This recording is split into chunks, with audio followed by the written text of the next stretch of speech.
I'm Sarah and I'm going to show you how I make a bacon and egg pie. Now there are lots and lots of different bacon and egg pie recipes. I don't think any of them are incorrect. They are all yummy. You can't go far wrong. It is a very simple recipe, but I add a few little twists to it that I really like. Now a lot of people with the pastry, and to be honest what I kind of prefer is flaky pastry or puff pastry. However, I'm not even going to attempt to make that myself. Full credit to you if you do. But I just use short pastry because I can easily make that myself. I'll show you up in the corner quickly how I do make it. But I also did a video all about making both sweet and savoury pastry, which I'll link down below if you're interested. So I've pre-made my pastry. I've also pre-cooked my bacon. Now the bacon, you can use the, you often get, I'll try and find a picture, the cheap bacon bits from the supermarket, which are really, really good. I've used 400 grams, but I'm using rasher bacon today because I took a trip to the Heller's factory store in Kaiapoi.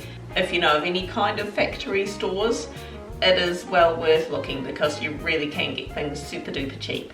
So, or a lot cheaper than the supermarkets sell it for anyway. So I've got some bacon last time I went there.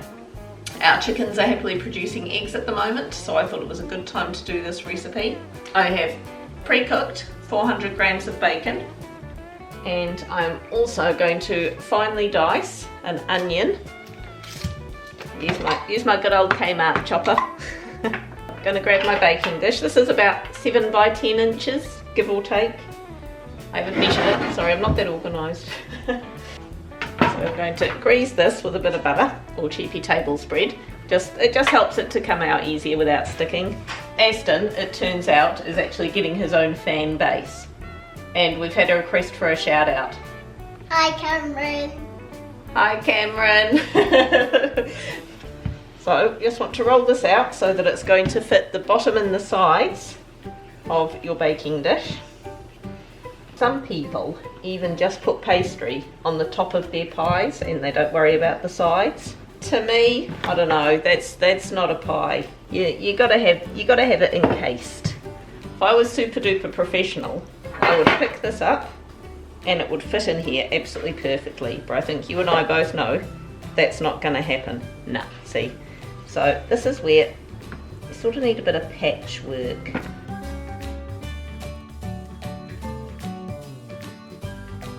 Going to roll that out a bit that's going to go on top as well. Just make sure I've got enough pastry. For the filling, I'm going to put in 10 eggs. We want to add about half a teaspoon of milk for each egg. So I've got 10 eggs, so I'm going to add about 5 teaspoons of milk.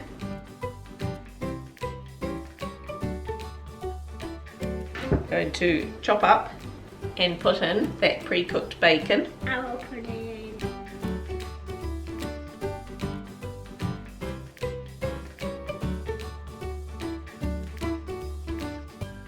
While my assistant puts that in, the other thing to put in here is some parsley. Now, if you're like us and you don't happen to have fresh parsley on hand, this is a carrot top. This is something I recently discovered. Not only are these edible, not only are these good for you, but it's actually a really good parsley substitute. You can just eat it raw. If you really want. Now, I actually don't like parsley. It doesn't taste unlike parsley. Obviously it's not parsley, it does taste a bit different. As I say, I'm not a big fan of parsley, but I kind of like a bit of greenery and stuff like this. So I'm going to chop up just some of the leaves. You don't want sort of the stemmy bits. I'm just going to chop up maybe a couple of tablespoons worth and chuck that in there.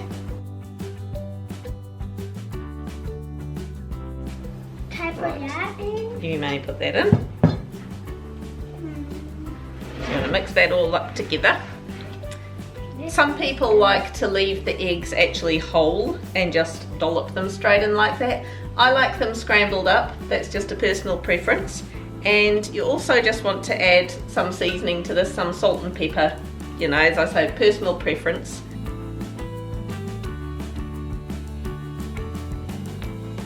Now at this base, just going to prick this with a fork, which just helps it to cook through. Going to get our onion that we've finely diced and sprinkle that all around the bottom. Going to tip all this filling into here.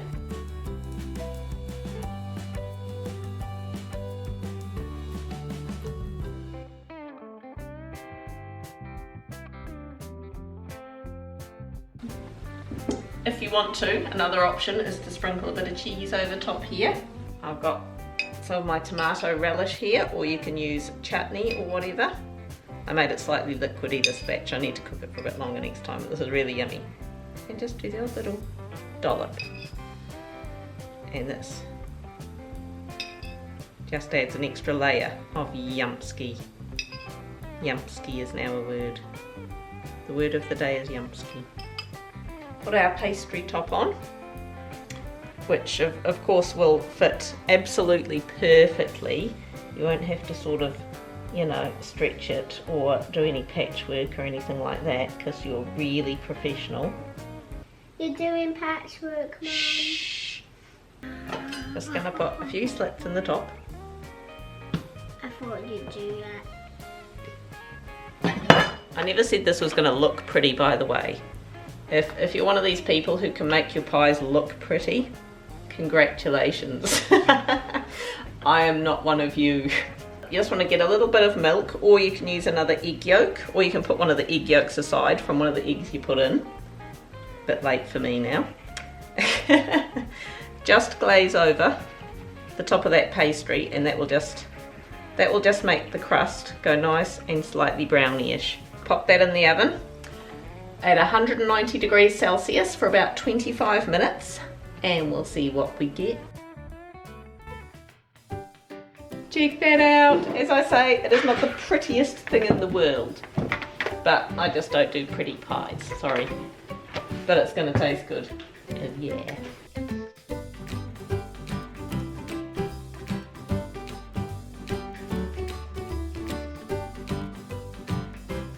Alright, so taste test time. That tastes, in my mind, exactly as a bacon and egg pie should. It is yummy, it is bacony, it is eggy, funny that. But then you get these little, the odd little pocket of the relish, and that is just, oh, that is so yummy. Dollop some tomato sauce on this if you want to, but it is just a really nice, simple, yummy recipe, great for using up tons of eggs, good for if you get some cheap bacon. Do it, people, it's awesome. Hit like, leave me a comment down below, hit subscribe, and we'll catch you next time. Oh, it looks good. Yeah. It looks like a professional bacon egg pie. Ooh.